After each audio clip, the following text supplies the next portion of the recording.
Valmistautuu 192 Heksi ja Saari 193 Aapo ja Hanna.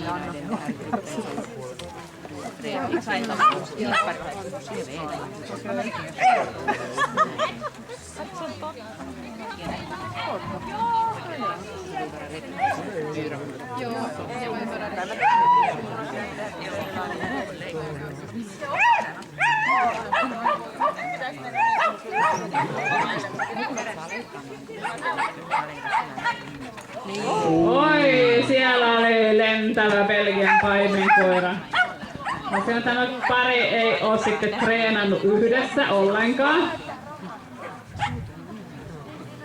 Että tässä oikea ohjaaja on sairastunut. Mutta näin hienosti kolontaksi otettiin. Ja siitä sitten Australian kelppi, Tikka ja Sanna Harjunpää Keski-Pohjanmaa. Kati nostelee kulmakarvoja. Eihän se nyt ollut sitten se jätti. Kuinka vanha se on? Kuinka vanha se on? No hetkinen, täällä viikolla 12 viikkoa. Eli Milla täällä ohjaa nyt Belgian paimenkoira Groenda ja Kira. Sähkö ja Outi valmistautuu Maalo, Anders, Timone, Sofia, Ronja, Niina, Ny ja Ilona. Ei saa Kati nostaa tuota kulmakarvoja. Tämä on se varmasti.